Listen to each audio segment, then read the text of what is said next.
Hello, everyone, and welcome back to another episode of the Agent Advantage podcast with Emily and Michaela, where we strive to help agents embrace success and drive change one episode at a time. Today, we are talking about how to capitalize on your current market. Depending on where you're at, it's going to be a little bit different, but Emily's going to dive into the nuances of that and kind of how to help clients, help other agents kind of navigate this current market that you're in, no matter what that looks like. So, I'll let you just kick things off and we'll just talk about what's going on in our markets, how we approach clients with that, and a lot of the objections we get or just different things like that. So, I'll let you kick us off. Yeah, so I'm really excited about this episode. So before I dive into it, I want to say this. Regardless of what kind of market that we're in, there is still a need to buy and sell real estate. It's just going to require a little more time spent on activities and mastering your skills if you are entering into a shifting market. And we all know in 2024, it was not like 2019 to 2022 where we had like record breaking sales, right? We had record breaking amount of agents leaving the business. Which that, I mean, people still buy and sell real estate, and there's still the 80/20 principle that, I mean, if you think about it, there was actually more opportunity because more agents were leaving the business. So then you can go after the customers that they were going after. Well, what So did they don't say? Like 80% of people or 20% of people are have doing 80% 80% of of the business. hmm And 100%. that's an important thing to remember too, because I think you can often feel like the market is so saturated. But when you think of it in terms like that, like 20% of the people are making 80% of the sales. Yeah, And that's true across the board. a lot of agents say, like, oh, well, there's just a lot of agents in my market. My market's saturated. You can easily, like, of all people, you, Michaela, could have that excuse because you do work in a big market. You're up there near Seattle. How far of a Mhm. drive from Seattle are you? My office is about 20 miles south of Seattle, and then I live about an hour and a half from Seattle. Yeah, so I mean, you could easily have an excuse and just say, yeah, well, my market's oversaturated. To me, I'm just going to be so honest, and this might rub a few people wrong. It's honestly an excuse. The interest rates, I'm going to even ruffle some more feathers. The interest rates, the days on market, all of that is a crutch. Mhm. And my sales were down last year tremendously. Like, we were hurting. There were agents on my team that had their best years ever, which I'm so happy for that. And me personally, I was down and I struggled a little bit. But at the end of the day, I do take ownership for my activities. And I know that if I increased my activities and doubled down on them, my business would have increased. My production is solely at the responsibility of me and no one else. Yeah, and before we even jumped on this call, we were talking on the phone, kind of debriefing what we were going to talk about. We were like, we need to stop talking because there's so much that we could cover on this episode. But I think that that's a good thing to talk about too, because you often hear like, oh, it's a seller's market, so I want to get more sellers. Well, oh, it's a buyer's market, so I need to focus on buyers. It's like, no matter what market you're in, people are going to need to buy and sell for whatever reason. People need to get a bigger home because they're starting a family. People are getting a divorce and they need to downsize and get rid of the larger home. There's just so many different things in life that require people to buy or sell. And so, how you approach the market and how you talk to your people is going to be the biggest thing that's going to help you succeed. And we were also talking about like Thanksgiving or Christmas time or holidays when family members are like, so what's the market like? I mean, I get that question so much. And if you're an agent, you get that question too. And it's like, how are you responding to those questions? Because that's going to set you apart too. If you're like, oh, it's a really hard market, it's like, okay. I So mean, how are you answering that question, Michaela? If someone asks you, is it a buyer's or seller's market right now? How would you respond? and we just talked about this too. I always say it's a good market. I mean, no matter what, it's my job. Your reality is your perception, right? And that's true to a certain extent, but there are things in the market that can dictate what's going on, of course, but it's always a good market. I mean, if you're working with the right person, if you're doing the right things, contacting the right lenders, it's always a good market to buy or sell because it's an investment. You're building equity. It's something that you're not throwing away money to rent. It's always a good time to buy or sell. It might not be the best time in history to buy or sell, but we might not ever see that again. It's not '08 where people are losing everything, but the people who can afford to buy real estate are stepping up. We might not ever see that again, or we might not ever see a worldwide pandemic that's going to affect interest rates the way it did. That's just not realistic. And who knows? We never know what's going to happen. We don't have a crystal ball where we can tell you the future, but we can anticipate how to approach the market no matter what. And we can talk more about that. You're really good at that because you've been in both markets, you've seen multiple shifts.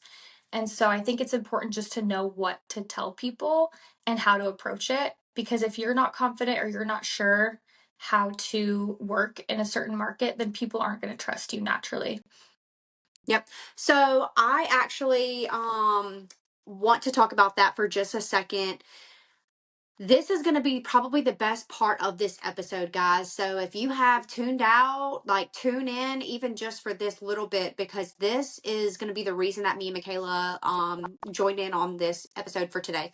So, um my opinion, and everyone can take that with a grain of salt, because I do believe market condition explanations, let's be real, are just opinions.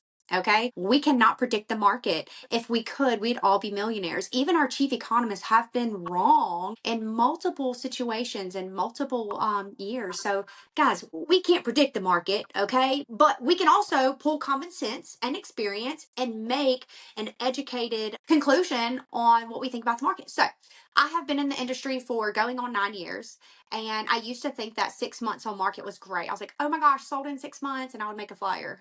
Embarrassing, right? Going into 2019 and 2022 market. But here's what I think: now is the best time to buy. Now Say that is again. the Say that again.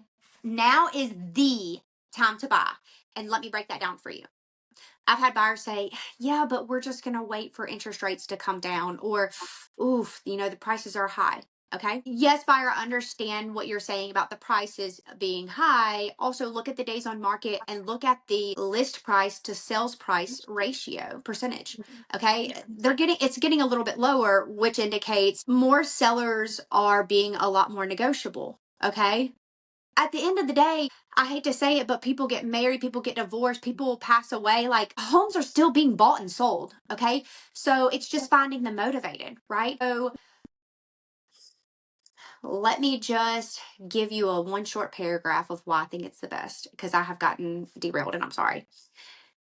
Right now is the best time to buy real estate because we are seeing more inventory, higher days on market, and we're seeing sellers being a little bit more negotiable. So if I'm a buyer and I have a house at 300,000, maybe I can get it for like 290, maybe even like 280, and the seller can still pay my closing costs, and sometimes the seller can still buy down my rate. I am not guaranteeing that, guys, but if you are a really great negotiator, you could get more for your buyer. And if you are not a great negotiator, now is the time to master your craft, or probably 6 months ago is time to master your craft, because now it's time to implement that craft. Okay. Right. So negotiate less. Now, if interest rates go down in 6 months, like everyone is predicting, which we still don't even know if that will happen, but let's just say that they do, because we would love that, right? And we all think it's going to happen, but we're not sure. Interest rates go down in 6 months, then they refinance. Okay. Now that they bought the house for lower and they have a lower rate, when that same house, when rates drop, it's going to increase by $20,000, because we're going to create a feeding frenzy, just like we were during COVID times. All of the buyers are going to come out of the woodwork, say, oh my gosh, I'm so ready. The interest rates are down. Great. Now you've overpaid for a house. Yes, you've got the lower rate, but that person who bought now got the lower price and got the lower rate. So they ultimately won. So why are you waiting? And remember, listen to your agent. I'm telling you guys to educate the public, because I told people whenever the market was super high and we were getting multiple offers, I was posting everywhere I could. Now's the time to sell. Now's the time to sell. And they could have lived temporarily and then bought now, right? Which they would say, oh, well, rates are high.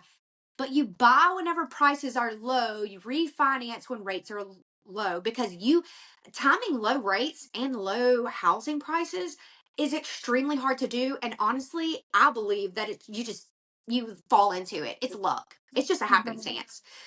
Well, isn't So, that common saying in real estate, date the rate, marry the house? Because you can't yes. change if there's a home in the perfect location, everything it fits your needs, you can't replace that after you've bought, but you can refinance in the future. So managing people's expectations, don't pressure people into buying if it's just realistically doesn't make sense for their financial situation, whatever they have going on. But if you guys are looking and they're starting to get cold feet or feel like I just want to wait until interest rates are down, maybe we can get a better price on the house in a month from now, it's like, well, there's a good chance this house isn't going to be available.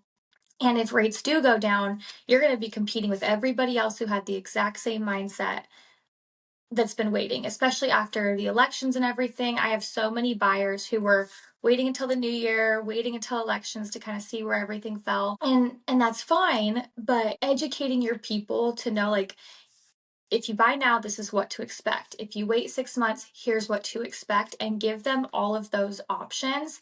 That way they can't come back and say, well, you didn't tell me that I'd be competing with 10 other people for this exact same house that was listed $20,000 less 3 months ago, 6 months ago, you know? So educating your people and guiding them in a way that helps them make that informed decision without the pressure, I think is kind of the key here.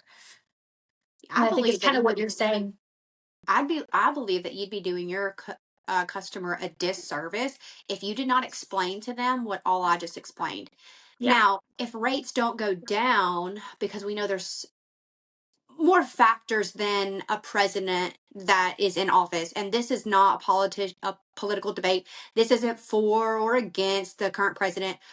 But we also know that like one person can't just wave a magic wand and say, okay, they're lower. And that's what everyone had hoped would happen. But as we saw, as soon as, that Donald Trump took office, the rates are not lower because and now we all know we can't wave a magic wand. And the interest rates are directly affected by the bond market. So not even like Supreme Court can change this. Guys, these are investors that control the interest rates, and also that goes based off of their likelihood to their risk factor, right? So if the risk factor is low for them to buy and sell or to buy bonds, then that's going to look better for us. Right now, consumer spending is at an all-time high. And as long as we try and keep up with the Joneses, we will make our own self suffer. And that's what I believe. Like undoubtedly, if we keep trying to keep up with the Joneses and keep our credit card debt up and then keep our spending habits up, we ourselves are never allowing our economy to get better.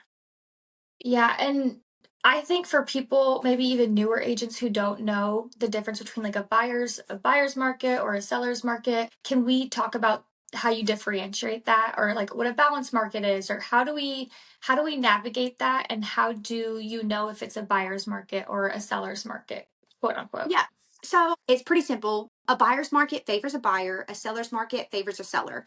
So I don't like to generalize a national market update. I like to do everything hyper local because I just don't want to lump us into national because things that go on in California or New York don't really relate to our area in the South. Our prices are a lot lower, our income's a lot lower.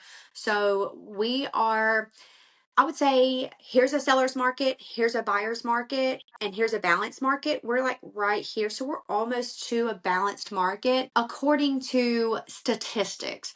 But based on my experience, I do think we are like in the beginning phases of a buyer's market. I'm seeing buyers get a lot more of what they want because homes are sitting longer and the motivated sellers have to sell. So when you have a motivated seller, they're willing to take a lot more off their list price, offer more concessions, so on and so forth.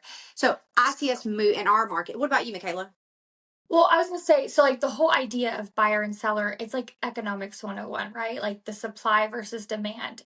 How many buyers are in the market currently looking for a home to buy versus how much inventory is out there? So the more supply and the less demand, you have more of a buyer's market. You have more flexibility for buyers to be able to negotiate because there is so much inventory and there's not a lot of competition. Hmm. Versus when we were back in COVID times where there was limited inventory but a ton of buyers because interest rates were so low. That's what we consider a seller's market. So Here, I'd say we're pretty balanced, but we are seeing a lot more days on market, which means we are leaning towards that buyer's market because there's more inventory sitting longer. Sellers are starting to get desperate, and buyers have the option to wait if they want to. They're not having to compete. We still see multiple offers if a home is priced right, and that's the key. That's And the we'll key. talk about that because pricing is paramount in any market that you're working in. Pricing is going to keep you in the business longer. It's going to make your seller more money, and it's going to allow for more buyers to come and make an offer. We can dive into that in a little bit, but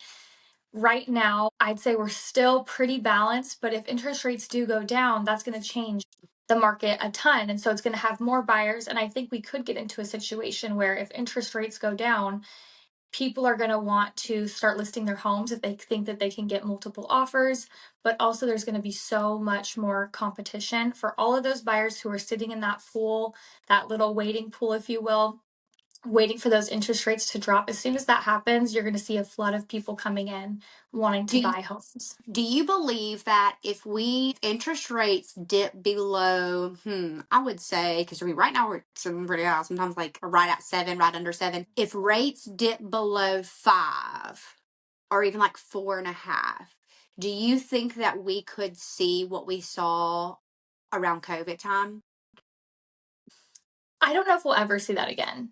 Truly, Yeah. I don't know. And I Yeah. think that that's a hard thing to anticipate, but I think it could ring very similar, right? Mhm. Having that competition, having inspections be waived, or people paying, doing escalation clauses, or paying those appraisal gaps. So, what that means is a home appraised for a certain amount, but the offer price was more than that. And so, a buyer, if they can't agree to drop the price, the buyer has to pay that gap, whatever that money might be. And some buyers just can't come up with 20 grand out of pocket to pay that gap.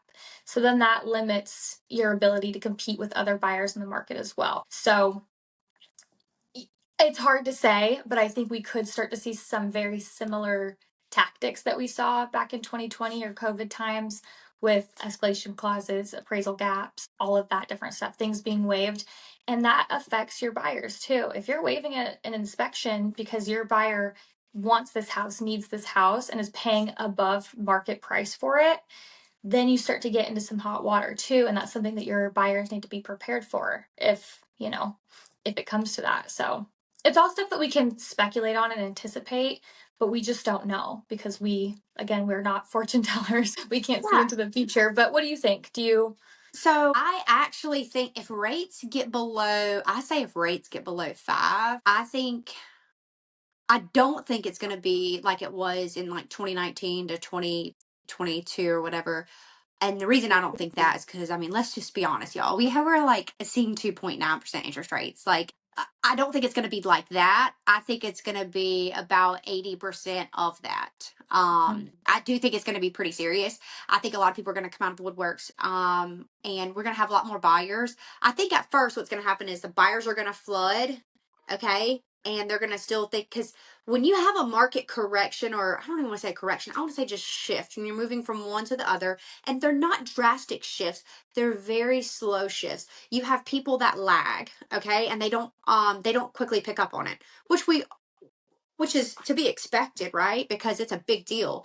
And we get in our head. So, for example, I think I'm going to price my home high right now because there's a lot of buyers out there. Well, I'm stuck in past tense, right? Because I need a professional to educate me where we are right now and help me understand to price my home right, to position myself well in the market so that I can receive more buyers and I could receive multiple offers and allow the buyers to naturally drive up the price. Okay. That's why hiring a great agent is important right now. And I know this podcast is geared toward agents, but I'm telling you that because sellers and buyers could potentially be interviewing more agents. You always want to act like and do a presentation as if you were being interviewed. You want to bring your best self. You want to be your best self. And that takes some skill. You need to master your skill. Well, and you need to master how to tell people how to set realistic expectations in in a way that doesn't turn them off completely, but also is realistic because I have also seen this oftentimes, and my partner and I have had to master kind of the way we go about this, because oftentimes sellers want to hire someone who's gonna promise to make them the most money, right? So if I come in and I say your house is worth 600,000 based on our market conditions, and if we price above that, that's going to be a disservice to you, because days on market, it carries a stigma. So the higher days on market, you have a stigma of, okay, well, it's been sitting for 30 days now. What's wrong with the house? And people will come in already with that discounted mindset, like, well, it's already been on the market, so I'm going to lowball them. So you might be priced at 620, but it's been on the market for 45 days now, so they're going to come in at 600 or less, or they're going to ask for a lot more. And so if it's me interviewing with a seller and I'm saying 600,000, but another agent comes in and says 650, you're going to automatically want to go to someone who's going to offer you more money, right? The problem with that is, and we've had this conversation with every single seller, because everybody wants to make more money. It's a matter of the fact, right? Mhm. And so being able to counsel your potential clients in a way that tells them, hey, they might offer you, they might list it for more, but ultimately you'll end up getting less if you are not priced right in this market. Because look at your neighbor's house that's for sale. It's at 615 and it has an extra bedroom or whatever.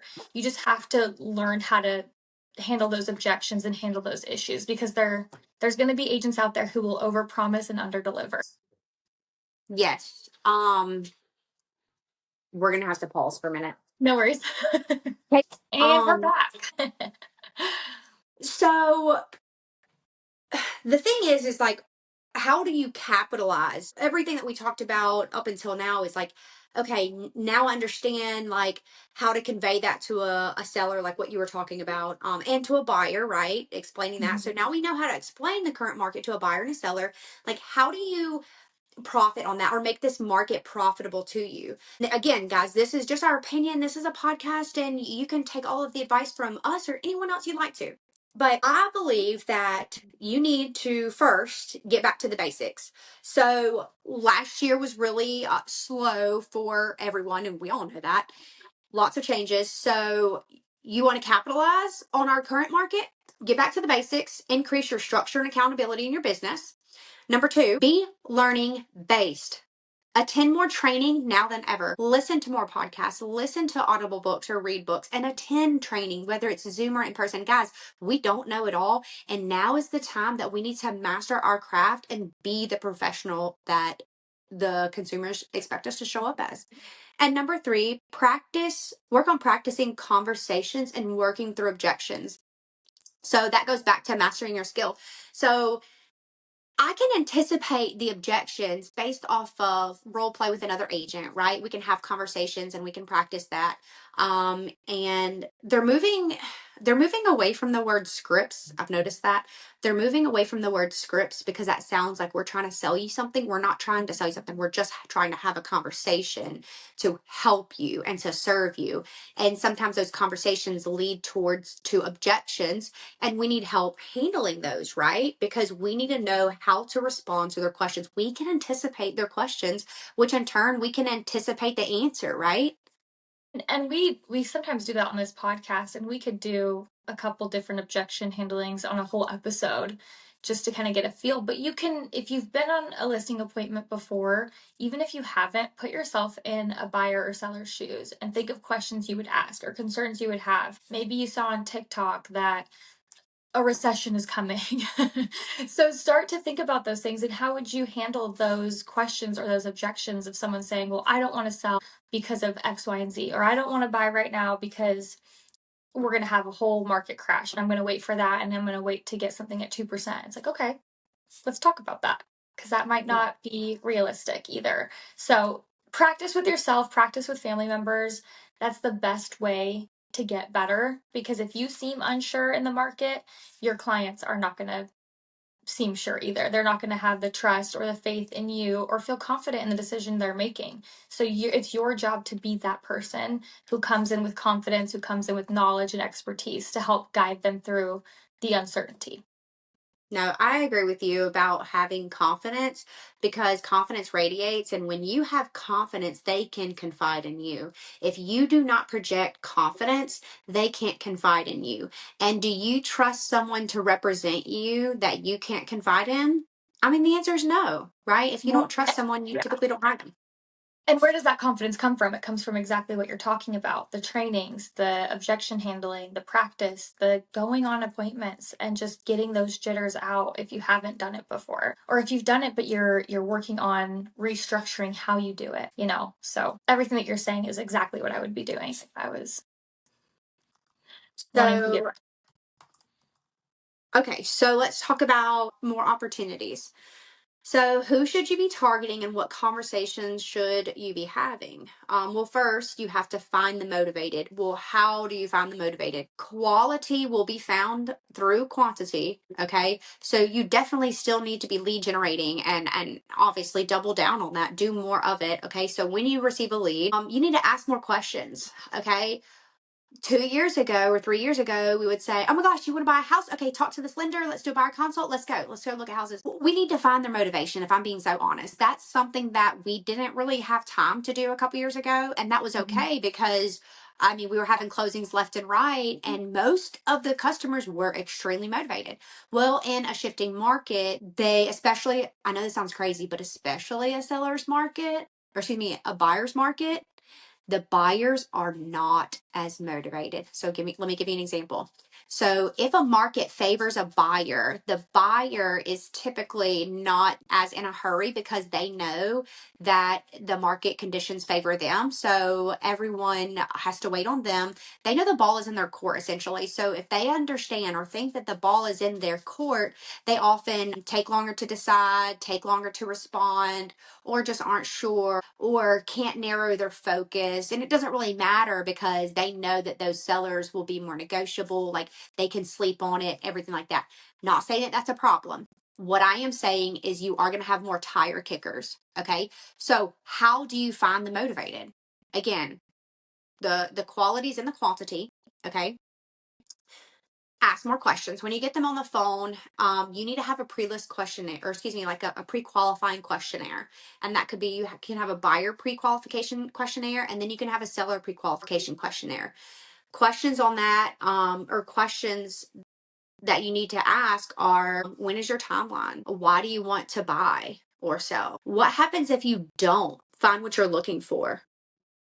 What would you do then? Now that helps you find out if they're going to rent an apartment or if they're going to stay where they are, or if they say, well, that's not really an option. Now you know that they're a lot more motivated, right? What would you have to add to that, Michaela? What would you like to add to that? Non-negotiables.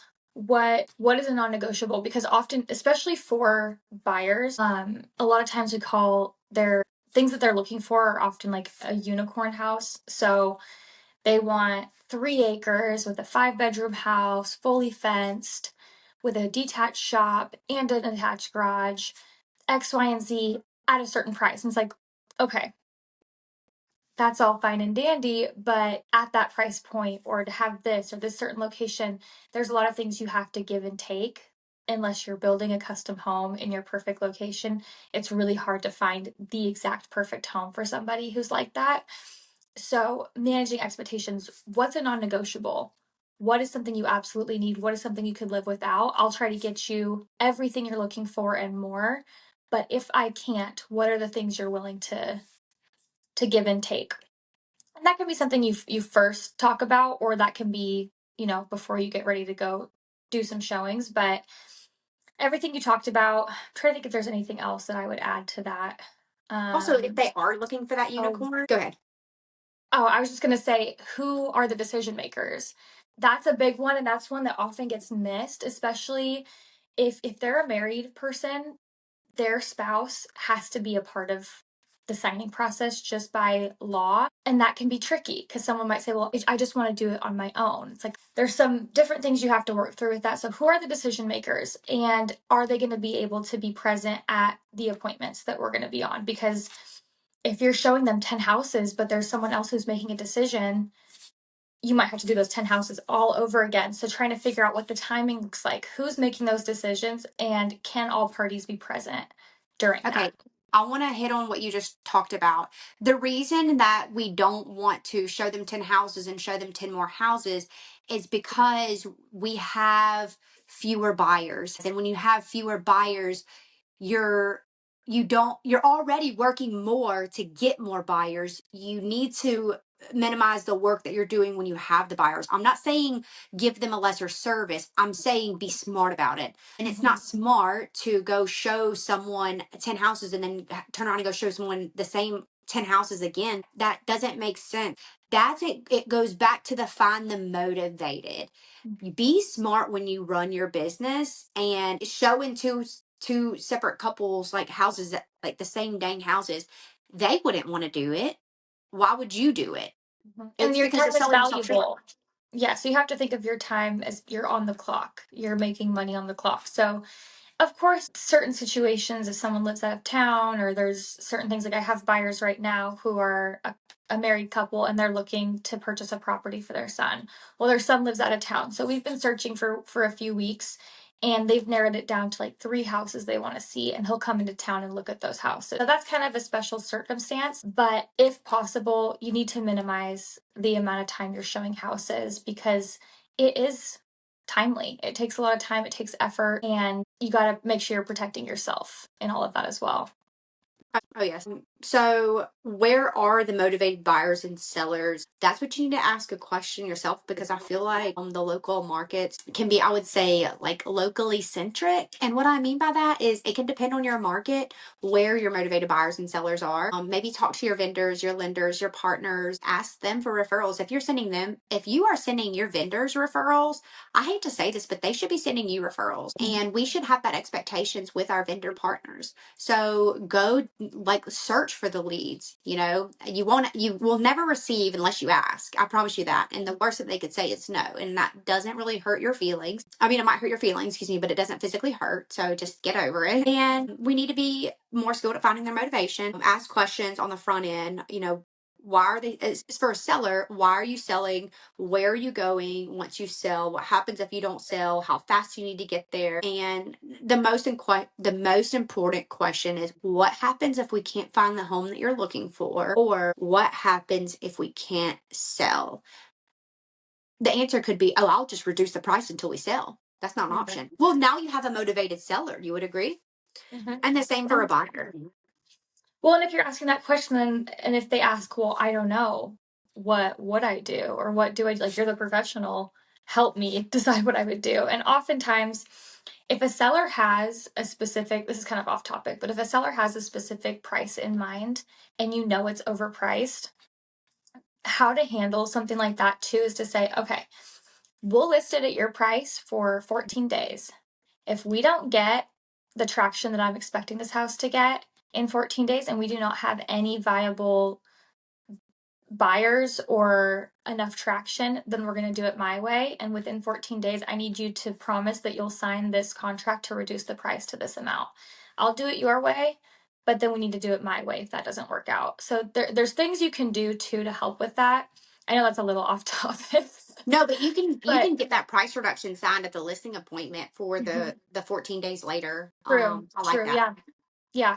So just little things like that to kind of help your negotiation skills with your own client or to help set those expectations. Yeah, sorry if I And put us on a and tangent.